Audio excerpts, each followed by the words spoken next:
Hello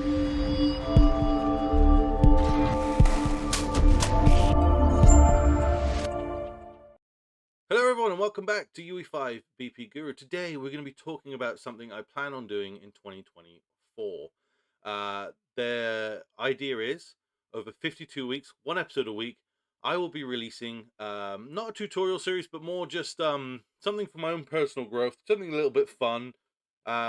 You'll probably have heard about this game. It came out about 2 weeks ago. It's called The Day Before. A absolute shit show of a game that lasted not even 24 hours on the actual market. It was removed, the servers were shut down, and everyone who actually bothered to buy it was left incredibly disappointed. And I want to almost rectify that in a way by taking a look at the main functionality of that game, trying to recreate it better for multiplayer, and hopefully by the end of it have a game that works far better than theirs ever did. We're going to be taking a look at the trailer in a moment. We'll also have a look at some of the gameplay footage for that game, and we'll just talk about some of the things we spot, maybe some of the issues, and maybe just some of the core mechanics that we'll be looking at for the game. But yeah, hopefully you guys are along for the ride.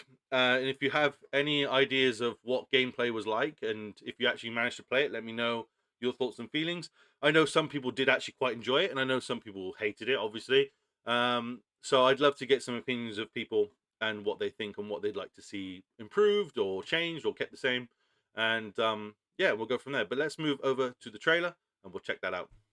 Okay, so to begin with, we've got the trailer here. I'm going to start playing it in a moment. I'm going to turn my headset down just so it's not too loud. Hopefully it's not too loud for you guys as well, and hopefully you can still hear me okay. But let's press play. So this is obviously just a few sneak peeks of the actual video itself. So very cinematic to begin with. They went very heavy on the cinematic stuff to begin with.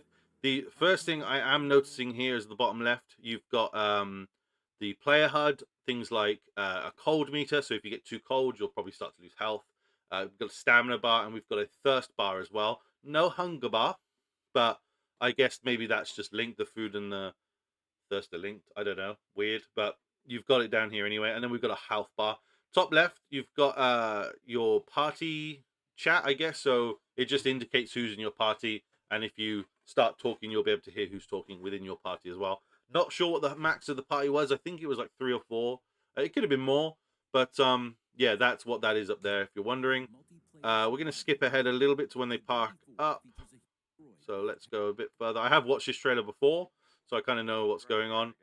So there's voice chat, so you can hear each other. Like I said, you can see it flash up on the top left here. My big head's blocking it, but I can see it. And if you check out that trailer, you will as well. If we move on, he goes to these cars and he starts looting them. So from what my understanding, what my understanding was, is that a lot of this game is looting. It's like the main premise. You are going out for loot to bring back, to sell, to make money, to buy guns and ammo, to repeat and repeat and repeat. But obviously, the more money you have, the better the guns you can buy and stuff, and the more ammo you can buy and things like that. So very similar. So if I just pause this here, we got a very similar setup to games like Resident Evil, in the sense that your main loot area, your backpack, stores items based on their size. So for example, the watch is very small, but the Walkman takes up 2 slots, and your gun would probably take up 3, and health pack might take up a square of 4. Very similar to Resident Evil and DayZ as a whole. We have a similar loot system to PUBG, so that when you click on things, it shows your loot on the left-hand side. And also we have our player showing up here, so whatever we put on the character will change, and you'll be able to see what he looks like, what he's wearing. And we have our equipment slot. So that's very similar to things like PUBG as well. So kind of a few different games kind of taking inspiration here in this trailer. But we already know that this trailer is not real. Clunky walking. So you know, he's obviously sprinting at this point, not very fast sprinting. It's more like a jog sprint. So that's very easy to do. You will be able to see him crouch in a moment as well. And these are things that I think players had issues with when they were playing. For example, mainly the crouching, because when they crouched, the other players could see them sliding around the place, which obviously you don't want to have happen. So that was one thing players did notice as well. He goes up to here and he loots this soda can. An interesting unique animation. I assume they got from a pack where he just knocks it like a jukebox, and then he gets his soda can out and drinks it. We got players here coming in now. So you know the idea with this extraction. At this point, I don't think it was planned to be an extraction shooter. At this point, it was supposed to be like a open world zombie survival, kind of again like DayZ. And so I suppose the idea was that these three players had rocked up. And similar gun shooting, you'll notice as well, bottom right, that we have a very, very simple ammunition counter. So it says what's in the gun and what you have in your reserve. Very simple to do. He throws a grenade. It looked like an orange, but it was a grenade. And you'll notice, let's just go back there for a second. When he explodes a grenade, all of this stuff, this debris goes flying. So that's very heavy physics simulation. So that's kind of should be very easy to produce in Unreal Engine. And then he loots this body. Very similar thing to looting a crate. When you die, it just has this thing. Now, what a lot of players were saying, the timers on those bodies are incredibly small, and they will despawn very quickly. So we will be looking to increase that timer. But a lot of people were saying, why does it not drop a loot bag? Because people are extracting into these areas and they're going to extract back out. But why is the loot disappearing? Because the loot you're looking for, okay, containers and crates and stuff might respawn loot, but the players won't. It'll just sit there, right? And there's no reason why it couldn't just sit there. So that's something we'll look at doing with ours, as opposed to what the day before did. We'll add a loot box in, or like a little duffel bag or something like that that stores the loot, even though we've despawned the actual player.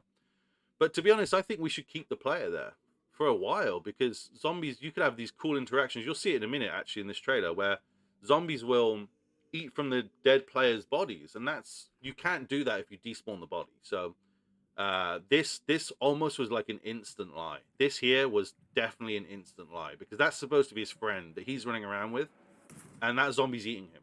That doesn't happen in the game when the bodies despawn 30 seconds later. So that was definitely a lie from the trailer. But, you know, I'm not here for politics or to blame anyone for anything. I'm just trying to do something fun. So that was the trailer. Picked up on a bunch of stuff from that. You know, very simple stuff to reproduce. Now, I've also picked up some gameplay. This is an hour. We're not going to be watching an hour of gameplay. We're just going to skip to some key sections and just have a look at what the game's like. But this was the first time the game I've ever refunded. That's fair, considering, you know, it was dead in the water the next day. And I don't know how it's a walkthrough for a game that is a loot survival, but we'll check it out anyway. I'm going to turn this right down so that you can actually hear me, because I noticed that my audio is quite loud. So what have we got? So we have a very basic character creation. We have classes. I don't know if that ever did anything, but okay, fine. And we have some traits, right? And these classes define what traits are increased at the beginning. So you have what stuff that gives you extra stamina, stuff that gives you extra loot capacities. I don't know whether that actually took effect. I would need to talk to someone who actually played the game to know if those skills and those classes actually had an effect on the gameplay. If it does, very simple to put into the game, and I'm sure we can very easily add some skills into that as well. But I'd have to talk to someone. So if you have played the game, let me know. Did those skills affect the gameplay in any way whatsoever? But as we're fixing the game, ours will. Ours will affect the game. So very simple customized creation, changing skin colors, adding some effects. These all came from packs, right? So it's not hard for them to do. Let's be honest. So you create your character. I think a lot of people struggled to get into the game for a while, because if you look at this in a minute, the population on these servers were high. I think someone worked it out that there wasn't many players per server, so they got filled up very quickly. And when you start the game, you come into this area, and basically there's a bunch of story. I don't know how you put story into an extraction shooter, but I think it's mainly just tutorial stuff. Do this, go here, this is how you heal, this is the gun, that's how you shoot, you know. this is what your objective is: to get loot, earn yourself money, get better weapons. It's explaining the very basics of the game in a very long tutorial style. I've watched videos of this gameplay, and it's upwards of 20 to 30 minutes of just walking around talking to people, and it's very boring, but I suppose it's needed for the game, right? So you know what's going on, right? You need to eat, you need to drink, you need to shoot guns. Zombies are their enemy. Blah blah blah, right? And then this is kind of your main central area here. So you've got like basically different vendors, different people you can talk to. There's storage stuff here, and it's just a safe place, and they've tried to make it look that way, which in fairness was fine. They've done a pretty good job. It works as like a central hub, and players can basically just teleport in and out of it. Essentially, it's in the map. It's hidden away somewhere, but it's loaded in. You're never leaving the server to go to another server. You're not doing any of that. You're just teleporting from one location to the other within the same map. That's how it's working. But the idea is no zombies can get in here essentially, and players can't shoot in this location and all that sort of stuff. So we have a if I press play in a minute, there's a buy and sell location here. So this is where you take your loot to get cash, and you can buy weapons and ammunition and food and stuff from here as well. Now, if we speed along because we can't see anything. So that's just it's the storage. This is the storage one. Sorry, this isn't the shop. This is the storage. There is a shop somewhere. And I wondered if we would see it. Where is it? So, I just saw this though. So in a moment, he's going to go around here and he'll bring out the storage, I believe. No, sorry, the map. Sorry, that's what I'm talking about. He'll bring the map out. Here we go. So we've got a basic map here. He's not in the map, so it doesn't show him his location because he's essentially away from all of that. But when he's in the game, when he's actually in the city, it'll show his location on that map. So again, just a very simple map system, nothing too crazy. It doesn't show him any extra information. It just shows him key locations that they've defined and all that sort of stuff. So he's talking to this gentleman now. Don't know what his role is, to be honest. Then he tells you to basically go and set yourself up your own home in a plot of land. I don't know what this is about or whether it is anything. I don't really understand what it's about, but that's kind of driving you to get more money. That's what you're going for, right? It looks incredibly unsafe. It's out in the open. Zombies could come at any point, but it's fine. It's your home, right? This is for you. So you basically go ahead and buy a few of the basic bits. It makes you do this, I believe. It's just a building tutorial. I don't even know why they bothered to put this in here. I think it was purely just to give you a reason to sort of make money, right? That's what they were aiming for. So we do that, and then eventually you can go back and you tell them, "Oh yeah, I've done all that. Don't worry about it. No dramas." And then that's a mission complete, and then eventually you can deploy to Fortune City. So we are literally 26 minutes into the game at this point. This is 26 minutes in. We have just dropped in to New Fortune City. That is a hefty tutorial for a game that cancelled the next day. Crazy, but whatever, right? They weren't necessarily planning on canceling the next day. So, oh god, we've got an advert. I'll cut this bit out. Okay, so now that they are running around, their main objective is to find items for Woodbury, but also find items to get money so they can upgrade their house. That's their motivation within this. You can see now on the map that it shows he's in a location because the map can actually see him, so that's good. And if we move on a bit, hopefully we'll find some bits. He's obviously looting at the moment. That's what he's doing. There's a zombie. He's found his first zombie. The zombie didn't care that it heard footsteps, so there's no sound. It can't hear this person, I guess. It took him going into his peripheral to actually bother to care about him. So sound is one thing that's not in this game. Took a lot of gunshots to the head. I have saw another version of this where this zombie tanked like 40 shots. It took like most of his ammo for him to take down one zombie. So there's definitely a clear issue with headshots and how much bullets these zombies can sponge off of you. There's definitely a huge issue with this. The actual map layout and the look of the map, I think, is great, actually, to be honest. But they are using pre-made assets, so I will talk a little bit about that before we finish up. But I'm allowing myself to use pre-made assets on this. They did it, then I'm allowed to do it. Just to speed up my process, because I'm not an artist, I'm not a 3D modeler. I will never be able to do any of this. I can code it, can't art it, basically. That's not the right way to say that, but I can't do that. So I will be using pre-made assets. They did it. I'm going to do it. I'm giving myself the same allowances that they gave themselves, but they had like what 4 or 5 years to do this, and it was a shit show. But I'm going to give myself a year, and hopefully mine won't be such a shit show. So yeah, 2024 is when I'm planning to start releasing these videos. I'll probably start a little bit earlier, give myself a little bit of head start so I can edit them and do all that. But once a week, I will basically show my progress. It won't be much. It'll be like, this week I did crouching and it's working in multiplayer. This week I did weapons and it's working in multiplayer. It's not going to be I'm working on this every day. I have other things. I have my own game to make. I have my own tutorials I have to make. This will be like, I will spend a day, one day this week, and then I'll record that and put the video out, right? That's my commitment.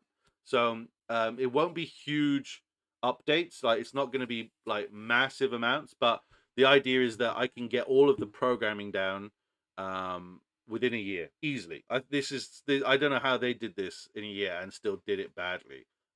Considering they had a small team and they bought all their assets, they bought everything. Like, it's maddening that they bought everything. There was a list, hundreds of items off the marketplace that they just went and bought. Put it all together. They crammed it all together, and they still couldn't pull this off in 5 years. It's maddening to me. So I'm doing this for fun, but also to be like, look, these devs that promise you all this big stuff and take 5 years, it's nonsense. There's so many of them. I know these guys didn't kickstart. I'm not shaming them for taking people's money. That's not what they did. But they came out and were like, look at all this stuff we want to do. It's like 3 dudes in a basement at their mum's house, like drinking beers, going, we should make a video game. Well, yeah, for sure. And then they show all this stuff off and it's just nonsense. It's nonsense. And I'm sick of people doing this, but there's so many of them that do take people's money. There was a game called Dream World. I think it did become a game eventually, but nothing like they promised. It was a dude sat on a video going, I want to do this stuff using UE4 mannequins, and at the end of it, he gained like 20 grand or whatever it was. And it was just nonsense. It was nonsense, right? It was just a pipe dream that people fueled money into. And people would have done that for this. And I'm glad that they didn't take people's money. It's like they were like, we could do it, but we're not going to be scumbags about it, right? But we're still gonna basically fuck it up.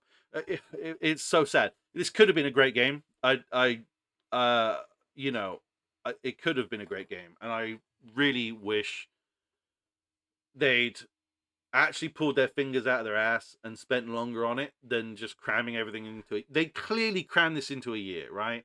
They wasted all the money, because they did still take third-party money, if I'm correct. Don't quote me if I'm wrong, but I'm pretty sure they still took third-party money, and they sat on it for 5 years, and then they rushed it at the end. It's sad to see, because it has potential. So I'm hopefully going to fix that. My rant is over. If you would like to see this be recreated, hopefully a hell of a lot better, like and subscribe. Like, subscribe, leave a comment with some stuff that you want to see in this game that I'm going to be producing in 2024. Also, if you have played this game, if you've played this game and you spent a couple hours in it, let me know some of the bad stuff you found, some of the stuff that didn't work, some of the stuff that needs improving, and also let me know what worked. Let me know what you liked about the game. I would love to hear all of that. I'd just love to hear everyone's opinions on it, because that will help me, obviously, next year plan things out. Yeah, hopefully within a year I'll have working guns, working animations, working looting system, all within multiplayer. And in all honesty, I'm not even worried about it. I'm like, It's doable. It's easy. It's easily doable. And I'm gonna show you that not just these guys, but all these people in general who keep promising these massive AAA style games from an indie developer are just taking your money for nothing. Like, if you want to give me money, give me some money. But I will be doing this for nothing. Like, I'm going to code this all for nothing. And as I said, as far as art goes, I'll probably buy pre-made assets. But I don't need people's money to do that. I've done a whole Pokemon style game and a Temtem style game in multiplayer that I'm working on with a small team right now. And we've not taken anyone's money. So it's doable, right? It's and especially when you're buying pre-made assets, it's doable. There you go. He just died to some random guy for some reason. I don't know why that happened. But yeah, thank you so much, guys, for watching. Leave that little like button, hit that subscribe button if you're new here, and I will see you for this series in 2024, where we will be recreating it week on week the day before. Thank you so much, guys. Much love. Take care. Bye.